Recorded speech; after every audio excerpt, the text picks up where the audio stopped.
আসসালামু আলাইকুম রহমতুল্লাহ বরকাত। সম্মানিত সবাইকে জানাই এই অপরাধ বিকালের প্রাণ ঢালা ভালোবাসা, শুভেচ্ছা, অভিনন্দন। আমি নাজমুল সৌদি আরব থেকে বলছি। অবশ্যই ভিডিওগুলো শুরু থেকে শেষ পর্যন্ত দেখবেন। দেখতে দেখতে ভালো লাগা থেকে ভালোবাসা হয়ে যাবে ইনশাল্লাহ। তো আজকে আমি আলোচনা করব সূরাতুল জুমার,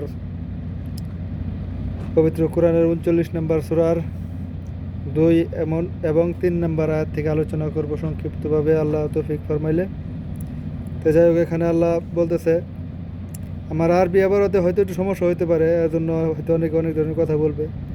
আসলেও মূল হচ্ছে আপনার আমল আর ইমান, এটা হচ্ছে মূল। হয়তো পড়ার ভিতরে আপনি মাদ্রাসায় পড়ি নেই, হয়তো এবারতে একটু ভুল ত্রুটি থাকতে পারে, ক্ষমা স্বরূপ দেখবেন ইনশাল্লাহ সবাই। তো যাই হোক, এখানে আল্লাহ বলতেছেন, ইন্না আনজালনা ইলাইকাল কিতাবা বিল হক ফা'বুদিল্লাহ মুখলিসা আল্লাহুদ্দিন। এখানে মহান রাব্বুল আলামিন বলতেছে যে ইন্না আনজালনা ইলাইকাল কিতাবা বিল হক, এই যে কিতাব, এই কিতাব আমি নাজিল করেছি হকের উপরে। হক, এর ভিতরে কোনো ভেজাল, কোনো ভ্রান্তি, কোনো কিচ্ছু নাই। এটা একবার নির্ভেজাল একটা কিতাব, হকের উপরে প্রতিষ্ঠিত।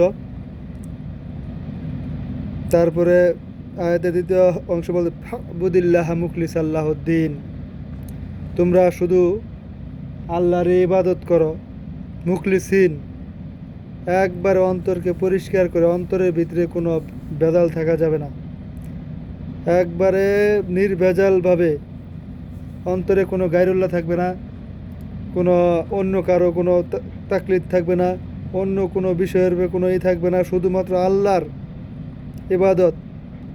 এই ক্ষেত্রে কাউকে কোনো শরিক করা হবে না। ফা'বুদিল্লাহ মুখলিসা আল্লাহুদ্দিন, তোমার অন্তরকে মুখলিসিন পরিষ্কার করো, বিলকুল অন্তরের ভিতরে যাতে কোনো শস্যা পরিমাণ কোনো শিরকের লেশ না থাকে, পুরাপুরি অন্তর পরিষ্কার করে আমার ইবাদত করো।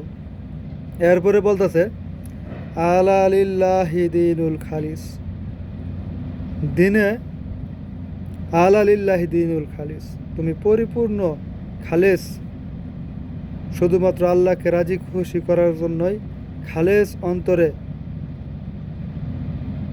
তুমি শুধু আল্লাহর কাছেই যাই কিছু চাওয়ার, যাই কিছু তোমার আকাঙ্ক্ষা, সব কিছু তুমি খালেস হৃদয়ে আল্লাহর কাছে তুমি চাও। তারপরে বলতেছে ওয়াল্লাযীনা তাখাযু মিন দুনিহি আউলিয়া, তোমরা আল্লাহকে বাদ দিয়ে কোনো অলি ধরো না, কোনো আউলিয়া ধরো না। আলা লিল্লাহি দীনুল খালিস ওয়াল্লাযীনা তাখাযু মিন দুনিহি আউলিয়া, তোমরা কোনো অলিকে অনুসরণ করো না, কোনো অলি ধরো না, শুধুমাত্র আল্লাহর কাছে চাও। আর দেখা যাচ্ছে অনেক অলি আছে, অনেক পীর আছে, তারা বলে মা না'বুদুল্লাহ ইল্লা লিয়ুকাররিবুনা ইলাল্লাহি যুলফা। তারা তোমাকে স্বপ্ন দেখাবে, তারা তোমাকে বলবে যে তোমরা আমাকে এই জন্য মানতেছো না, তোমরা আল্লাহর মতো করে আমাকে মানতেছো না, আমাকে মানো, আমি তোমাকে কি করে দেব, তোমাদেরকে আল্লাহর নিকটবর্তী করে দেবো। লিয়ুকাররিবুনা ইলাল্লাহি যুলফা, আমরা কি করব? অলিরা বলে আমরা তোমাকে সুপারিশ করে আল্লাহর সান্নিধ্য করে দেব। এটা হচ্ছে অলিদের কথা। কিন্তু এখানে আল্লাহ বলতেছেন মিন দুনিয়া আউলিয়া ইলাল্লাহি যুলফা ইন্নাল্লাহা ইয়াহকুমু বাইনাহুম ফীমা হুম ফিহি ইয়াখতালিফুন। তারা যে সমস্ত তোমাদেরকে স্বপ্ন দেখা, যে সমস্ত করে, এই সমস্ত এর ব্যাপারে একদিন কাল কিয়ামতের দিন আল্লাহ ফয়সালা করে দিবেন ইনশাল্লাহ। ইন্নাল্লাহা লা ইয়াহদি মান হুয়া কাযিবুন কাফার।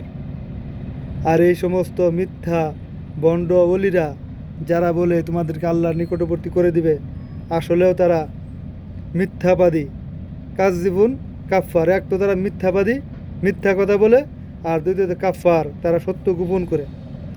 যা আল্লাহ কোরআনের ভিতরে বলছে অসংখ্য জায়গায়, রাসূল সাল্লাল্লাহু আলাইহি ওয়াসাল্লাম হাদিসে ফরমাইছেন যে আল্লাহর কাছে চাইতে হলে কোনো মাধ্যমের প্রয়োজন নাই, তোমরা সরাসরি আল্লাহর কাছে চাও। যদি মাধ্যমের কথা বলতো তাহলে এটা বলতো যে নবীর মাধ্যমে চাও, এই কথাও বলে নাই নবীর মাধ্যমে চাও, বলছে সরাসরি তোমরা আল্লাহর কাছে চাও। আর কিভাবে চাইতে হবে সেটা আমাদেরকে নবী মুহাম্মদ সাল্লাল্লাহু আলাইহি ওয়াসাল্লাম আমাদেরকে শিক্ষা দিয়ে গেছেন। দেখা দেয় আমরা এই ভণ্ড পীর অলিদের থেকে দূরে থাকি। তারা যে স্বপ্ন দেখা যে আল্লাহর সান্নিধ্য করে দিবে, তারা সুপারিশ করবে, এটা সম্পূর্ণ একটা ভুল ধারণা, মিথ্যা কথা, এমনকি কুফরি কথা।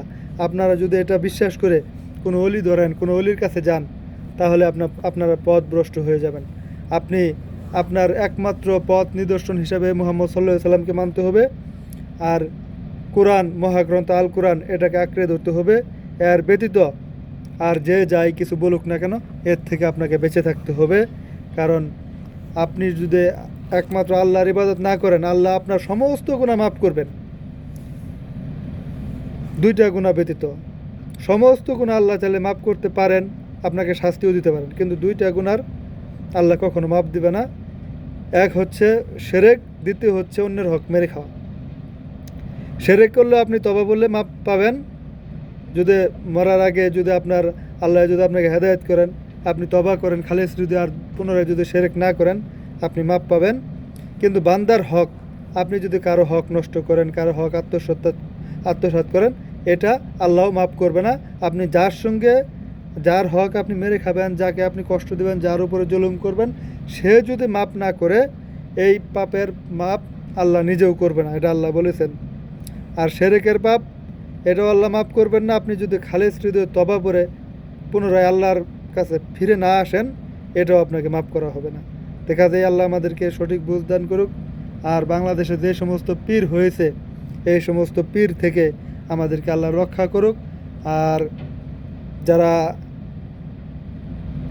সহিহ সুন্নাহর যারা আলেম ওলামা রয়েছে, তাদের কথাগুলো আমরা মানব, কিন্তু ওই কথাগুলো মানব যেই কথাগুলো তারা দলিল দিতে পারবে।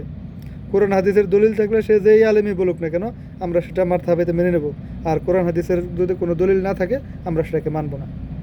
আমাদের সবসময় খেয়াল রাখতে হবে কোরআন হাদিস, এর বাইরে আমরা কোনো আমল করব না। ইনশাল্লাহ আল্লাহ আমাদেরকে বোঝার তৌফিক দান করুক। আসসালামু আলাইকুম ওয়া রাহমাতুল্লাহ।